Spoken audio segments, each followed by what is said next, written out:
ये जो अति वाला काम करते हैं ना, वहां दिक्कत जाती है एक्चुअली।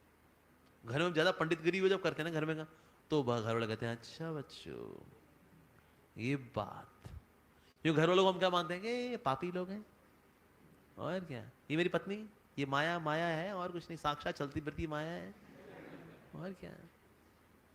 या पत्नी है वो पति को देखती है, ये कुछ नहीं है, कंस है साक्षात। आप ऐसे ऐसे कारण ताने मारेंगे ना, बस फिर देखो, फिर दूसरा वाला कभी भक्त नहीं बनने वाला, कभी नहीं बनने वाला। तो इसलिए हमारा घर पर व्यवहार कैसा है उस पर डिपेंड करता है कि हमके हमारे घर के बाकी डिवोटी, बाकी लोग भक्त बनेंगे नहीं बनेंगे। ये ना घर में एक अटैचमेंट भी होती है, जब हम भक्त बन गए ना तो मेरे बच्चे भी तो भक्त बन जाए। प्रभु जी हमारा बच्चा भक्ति नहीं बनता है, कहता है मेरे को बाहर बैडमिंटन खेलने जाना है। मैं कहा तुम मृदंग बजा, तू कहता मैंने बजा तो लिया सुबह, कहता और बजा। कहे प्रभु जी मैं तो इसको ना मैं बाहर खेलने ही नहीं जाने देती, क्या बाहर खेलेगा। होता है क्या, हम जब ऐसा करते हैं ना तो बच्चे दे बिकम रिबेलियस, कहते हम बड़े होंगे ना कुछ करेंगे, भक्ति बिल्कुल नहीं करेंगे, हमारा बचपन खा गई है भक्ति। तो बच्चों को थोड़ा बैलेंस करके लेके चलना चाहिए, और बच्चे धीरे धीरे करके आएंगे। आपकी उड़ीसा में खैर बड़ा अच्छा कल्चर है यहाँ पर भुवनेश्वर के अंदर। दिल्ली के बच्चे अरे भाई सुपर तूफान चाहिए ये लोग, क्योंकि ये लोग सब देखते हैं इंटरनेट पे, ये लोग सब देखते हैं, दोस्तों से मिलते हैं। तो इसलिए थोड़ा भक्ति करे और बाकी थोड़ा खेलने कूदने भी दें उसको। बस ये देखें बुरी संगति में ना पड़े, कुछ इंटरनेट पे कुछ गंदा ना देखे, ये थोड़ा सा ध्यान रखना चाहिए, और कुछ नहीं। अदरवाइज हम बच्चों को सोचेंगे नहीं अभी भक्त बन जा, तू अभी शुद्ध भक्त बन जा, अभी तू परमहंस बन जा, अभी तुरंत तू महाभागवत बन जा। अरे ये एक अनरियलिस्टिक एक्सपेक्टेशन। मैं देखा कई गृहस्थ बड़े फ्रस्ट्रेटेड होते हैं। मैं देखा एक माता जी थी, उनका बच्चा दौड़ रहा है, हे दर दर दर दर दर दर दर दर दर दर दर, ये देखिए देखिए प्रभु जी देखिए इसको, इतना रजोगुण है इसके अंदर। मैंने कहा आप उस उम्र में क्या कर रहे थे, आप भी यही कर रहे थे, दर दर दर दर दर दर दर दर दर दर दर दर दर दर। जब धड़ धड़ धड़ के अंदर धड़ धड़ हुआ, फिर आप हरे कृष्णा करना शुरू किया ना। तो ऐसे ही उसका भी है, वो भी जब धड़ धड़ धड़ धड़ धड़ धड़ करके जब कभी उसका दिल टूटेगा, मान लो उसको, उसने किसी लड़की से प्यार कर लिया, उसने वो छोड़ के भाग गई उसको, मम्मी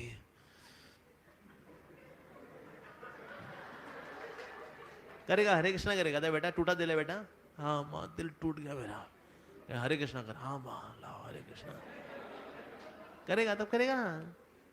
और क्या, शादी करा दो, जल्दी हरे कृष्णा शुरू हो जाएगा उसका।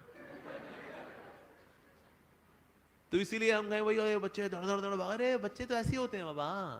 तो हमारे ना घर वालों के साथ अनरियलिस्टिक एक्सपेक्टेशन होती है कि अब ये तुरंत भक्त बन जाए, तुरंत भक्त बन जाए। कभी कभी भक्त नहीं बनते। प्रभुपाद जी खुद की पत्नी भक्त नहीं बनी, प्रभुपाद जी दुनिया में सबको भक्त बनाया, उन्हीं खुद की पत्नी है, नाम राधा रानी, और राधा रानी की कृपा से 100 किलोमीटर दूर। प्रभुपाद जी नीचे लेक्चर अटेंड कर रहे हैं, कीर्तन कर रहे हैं, ऊपर बैठ के चाय बिस्किट पी रही है, और पूरा समय तक वो भक्त नहीं बनी। प्रभुपाद जी के दोनों बच्चे वृंदावन चंद्र डे, मथुरा मोहन डे, दोनों के दोनों भक्त नहीं बने। तो प्रभुपाद जी फिर अच्छे भक्त नहीं थे? नहीं, वो खुद अच्छे भक्त हैं, लेकिन कभी कभी होता है ऐसा, फैमिली के अंदर भक्त नहीं बनते। हाँ प्रभुपाद जी के इसमें ऐसा नहीं है कि प्रभुपाद जी में शक्ति नहीं थी, प्रभुपाद जी के इसमें ये भगवान का अरेंजमेंट है कि घर में जब ऐसा स्थिति अगर कभी हो रही होती है तो कहीं ना कहीं भगवान का अरेंजमेंट होता है कि भाई आपको फिर आगे बढ़ने का है। लेकिन प्रभुपाद जी ने उसके बावजूद भी अपनी गृहस्थ की सारी जिम्मेदारी पूरी की, भले पत्नी भक्त नहीं है, बच्चे भक्त नहीं है, लेकिन प्रभुपाद जी ने अपनी जिम्मेदारी पूरी की। प्रभुपाद जी खुद के पास 2 जोड़ी धोती कुर्ता है, बस एक धोते हैं एक पहनते हैं, 2 जोड़ी। लेकिन जो भी उनको प्रयाग फार्मेसी से पैसा कमाते थे वो घर भेजते थे कि पत्नी और बच्चों की जितनी जरूरतें हैं वो पूरी हों। ये तो पत्नी ने जब भागवतम को बेच दिया चाय के बिस्किट के लिए, तो प्रभुपाद जी ने कहा बस ये अब बहुत हो गया, तो फिर उन्होंने फिर वानप्रस्थ जीवन फिर स्वीकार कर लिया। पर अदरवाइज प्रभुपाद जी ने गृहस्थ के जीवन की जिम्मेदारी पूरी निभाई। तो इसलिए घर छोड़ के भागना नहीं होता। अगर पत्नी अगर बहुत ही अच्छी भक्त है तो व्यक्ति गृहस्थ जीवन में सिद्ध हो सकता है। लेकिन पत्नी अगर खून चूसू है, अगर आती है, जैसे आप ऑफिस से आते हैं घर पहुंचते हैं, वो आपने स्ट्रॉ लगाती है, खून पी लेती है, तो भी घर की जिम्मेदारी निभानी होती है। जब बच्चे बड़े हो जाते हैं उनको सुपुर्द करके कहता है बस ये मेरा 100 लीटर पी चुकी है, अब थोड़ा कुछ जो लीटर बचा है वो कृष्ण बलराम के लिए। तो ऐसा व्यक्ति फिर वानप्रस्थ जीवन लेता है, आगे जाकर संन्यास ले सकता है। लेकिन वैसे घर की जिम्मेदारी पूरी करनी पड़ती है, ये तपस्या है। और गृहस्थ जीवन में हमको दान करना चाहिए, दान करने से भी हमारे कर्म कटते हैं, ये भी करना चाहिए। साथ ही धीरे धीरे करके उनको लेके आना चाहिए। होता क्या, कभी कभी पति है वो फेरारी में चल रहा है भक्ति में, पत्नी है वो चल रही है ई रिक्शा में धीरे धीरे होले होले, और ये चले जा रहे हैं। तो कहीं पत्नी भी होती है वो फेरारी बैठी होती है, भक्ति होती है चल रही है, पति है और ढीला ढाला आदमी है। अरे क्या भाई सुबह क्यों उठ जाती हो, सो जाओ सो जाओ, ऐसा होता है। फिर क्या करेंगे हम, तो फेरारी को रिक्शे के साथ जोड़ना पड़ता है, दोनों को धीरे धीरे करके उसको भी ई रिक्शा से फेरारी में लाना होता है, फिर दोनों साथ फरार हो जाते हैं फेरारी में गोलोक की ओर। ये इसके लिए धैर्य चाहिए होता है, धैर्य चाहिए होता है, धीरे धीरे हौले हौले करते करते करते करते बैलेंस करना पड़ता है। हमारे एक डिवोटी है, उनकी पत्नी जो है उसने बोला था, घर में अगर हरे कृष्णा करते तुम नजर आए तो वो हमारी गृहस्थी का आखिरी दिन होगा।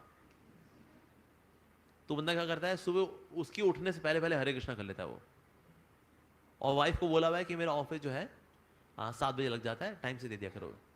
ऑफिस शुरू होता है 9 बजे, पर ये जल्दी पहुंचता है, अपने ऑफिस की पार्किंग में लैंड करता है, पार्किंग में वहां थोड़ा झप्पा करता है, 1 घंटा भागवतम पढ़ता है पार्किंग में, उसके बाद फिर अपने ऑफिस जाता है 9 बजे, लिफ्ट पकड़ करके वहां काम करता है, शाम घर वापस आ जाता है।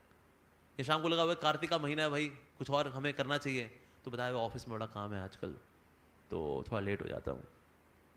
वाइफ को दिक्कत इससे नहीं है कि भाई तुम लेट आओ, यदि काम करते हैं ना मेरे हस्बैंड वेरी बिजी, लेकिन इसमें अगर आधा घंटा घर में भक्ति कर लियो, माता जी वो ऐसी तैसी कर दे उस आदमी की, मैं बताया वो मेरा ऑफिस 7 बजे लग जाता है ना आजकल, मेरा तो काम ज़्यादा है इसलिए, पर ऑफिस 9 बजे लगता है।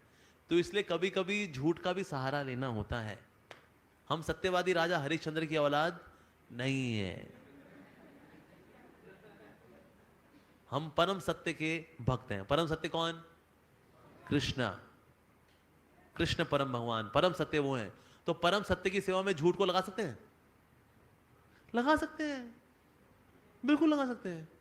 अच्छा ऐसा कोई एग्जाम्पल है जहां पर किसी आचार्य ने बोला तुम झूठ बोलो, ऐसा कोई एग्जाम्पल है? जब नवदीप मंडल परिक्रमा हुआ करती थी ना, तो उसमें ना कुछ गृहस्थ डिवोटी थे बेचारे, जिम्मेदारी है उनकी, ऑफिस है, छुट्टी नहीं मिलती, उस वक्त परिक्रमा हुआ करती थी 15 दिन की, महीने भर की, इतनी लंबी परिक्रमा होती थी, क्या करें? गुरुदेव इच्छा तो बहुत होती है नवदीप मंडल परिक्रमा करने की, क्या करें? तो श्रील भक्ति सिद्धांत सरस्वती ठाकुर प्रभुपाद जी ने बोला झूठ बोलो तुम्हारा स्वास्थ्य खराब है और नवदीप मंडल परिक्रमा के लिए आ जाओ। तो बोला लेकिन आप झूठ बोलने के लिए बोल रहे हैं, आप तो शुद्ध भक्त हैं। हाँ जी, हम परम सत्य के शुद्ध भक्त हैं, तो परम सत्य की सेवा में झूठ को लगा सकते हैं।